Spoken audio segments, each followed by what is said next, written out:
Hi everyone! So if you're watching this right now, it's because probably you have an idea already what to do with your speech. Now, when it comes to a speech, there are three things that you have to really make sure you understand. Number one is your topic, number two is your purpose, and number three is your structure of the speech. Now, the reason why we're going to cover these three things is because by the end of it, what we want to achieve is for you to be able to summarize everything into one central idea. And this is what we're going to cover in this video, okay? So the first thing we have to understand is what is the difference between the topic and the purpose of your speech. Now, in order for you to understand, I hope that as you're watching this, you have already brainstormed. Maybe you already have some sort of idea what you plan to do, and this will help you as you go along with this video, okay? So before we actually go into the topic, it's good for you to have a purpose. Be clear what is the general purpose of your speech, okay? Are you giving a speech to inform? Are you giving a speech to persuade? Are you giving a speech to argue something? To entertain your audience? Why are you giving this speech in the first place? If you don't know this, you can brainstorm anything that you want and you still will not get a speech, okay?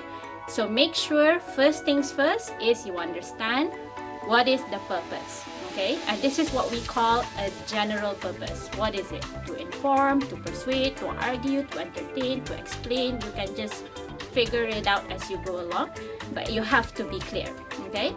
So now, once you have all of your topics in place and you know your purpose, this is where you move on to develop your specific purpose. Now, how do you structure a specific purpose? A specific purpose is essentially an infinitive statement that captures what is it that you want to achieve in your speech, okay? Now, let's say you are giving a speech to persuade. What exactly are you persuading your audience to do or to believe in? What do you want to achieve here? Why are you persuading your audience in the first place? This is something that you try to capture within your specific purpose. So basically, the specific purpose, you have to figure out three things, okay? So as you are structuring your own, make sure you check off these things. Number one, it has to be an infinitive statement, like I said, which means that it has to start with the word to. Now, if your general purpose is to persuade, then your infinitive statement has to be to persuade my audience to improve their English, to read more books, to eat healthy.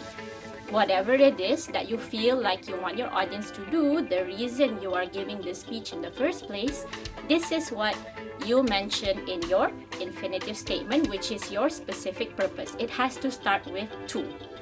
Now, what do we mean by figurative language? For instance, let's say you are giving a speech to inform. To inform my audience the best tourist spots ever, okay? The word best here is figurative because what may be the best for me might not be the best for you, all right? Let's say the best for me is somewhere outside of Malaysia, but you're only covering areas inside of Malaysia. Now, that's not the best one for me anymore. Let's say for you, the best tourist spots are actually the cheapest spots, okay? Let's say for someone else, the best tourist spots is where they can go shopping. This word best is something that we construe as figurative. It can be defined in different ways by different people. A more better word that you can use is probably popular, something that you can prove, okay?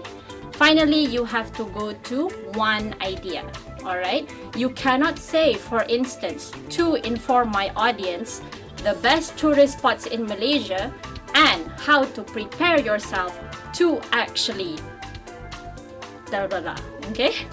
So you have to make sure you stick to one idea. You cannot have two. It has to be only one. Why? Because when you have one clear purpose, that leads to one very clear speech, and this is what we're going to cover next.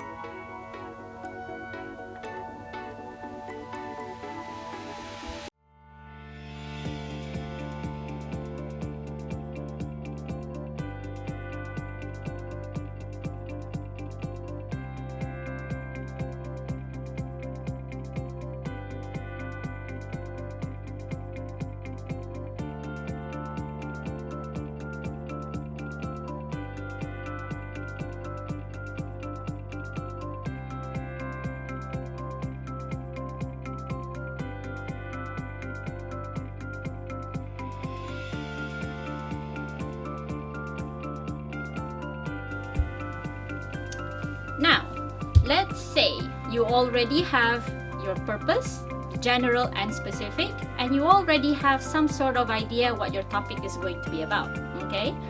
This is where we can start structuring the speech. Now, if you don't have your general purpose yet or your specific purpose yet, stop this video now, work on that first, and then come back later, all right?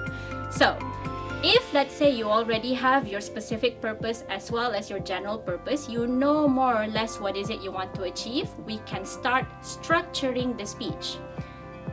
Different purposes require different structures to achieve that purpose. You cannot mix and match any kind of structure with any kind of purpose. You have to be very clear of your purpose first before you can really structure your speech. Now, I'm going to share with you 3 general strategies how you can actually structure your speech. Now, the first one is what we call a problem solution approach. And this one is generally more popular with persuasive speeches. Due to a problem that exists, you are proposing a solution, and therefore your speech is to persuade the audience to what is the solution to overcome whatever problem you're sharing, okay? So problem solution is what will become the major ideas of your speech. That is the first strategy you can use. The second strategy is what we call a premise and conclusion approach, okay? And this one you can use, for instance, with informative speeches, whereby you give different premises, and based on these premises, you reach a certain conclusion. For instance, let's talk about English proficiency, all right? Because students are playing more online games, and because they're watching more movies in English, language proficiency has generally risen among Malaysian graduates, for example. So you give 2 premises there, followed by 1 conclusion. So this is another strategy that you can adopt when you are structuring your speech. So your premise will be your major idea, and then your conclusion will be another major idea. You merge these 2 together, you have a structure. All right? A third strategy you can use is what we call cause and effect. This is similar to problem and solution, but it's not the same. With problem and solution, you give problems and then you propose an actual solution to overcome the problem. With cause and effect, you're only describing the effects of something. It doesn't have to be a problem, all right? Let's say you want to talk about, again, proficiency in English. When you have low proficiency in English, it gives multiple effects, okay? So you can say something like, oh, students who are generally not that proficient in English will probably face issues, which are the effects, such as low confidence, low self-esteem, lack of employment opportunities. So these are some of the things as well that you can say as the effects to this particular cause. So these are just 3 strategies, but don't worry, you don't have to stick to these 3. You can actually come up with any kind of structure that you think is good for your speech to meet your purpose. Be creative. And because you know what you want to achieve, and because you then have the good structure to achieve it, this is how we can come up with what we call a central idea.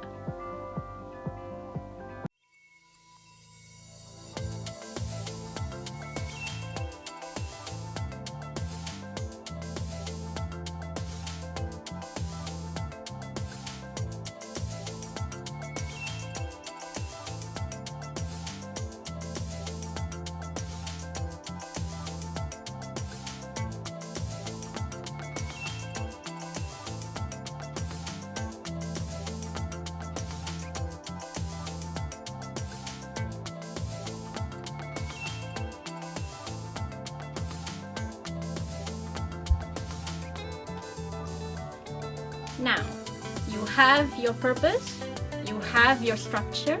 How do you know whether your speech will actually make sense. This is where the central idea comes in. The central idea is a one-sentence summary of your entire speech. If you can come up with your central idea with little to no problem, it means your speech is clear. Your purpose is clear, your structure is clear, the major ideas within the structure is also clear. Okay? Now, a central idea is basically for you to summarize in one full sentence what your entire speech is about. Let's say someone comes to you and asks you, hey, you're delivering a speech next week. What is it about?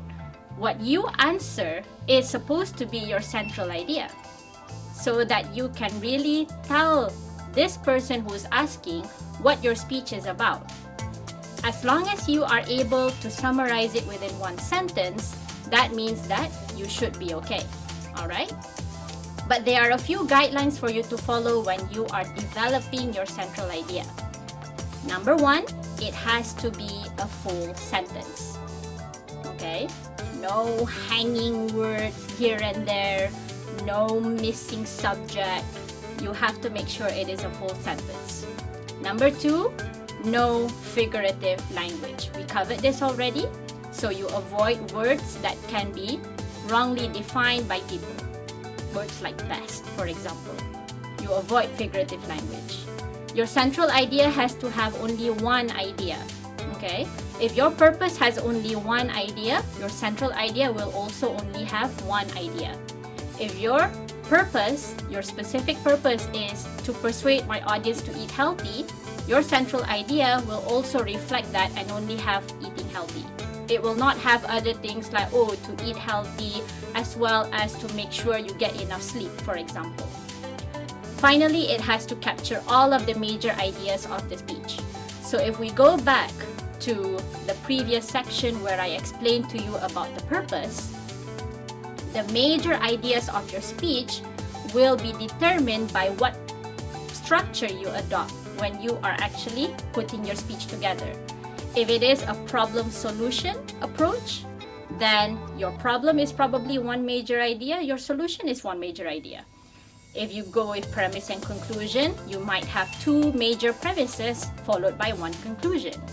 Or you may have cause and effect, so you may have one cause and three effects. It is up to you how you want to structure your speech. You have to be very creative and make sure your purpose is clear. But just to give you an example, let's take the topic again of language proficiency.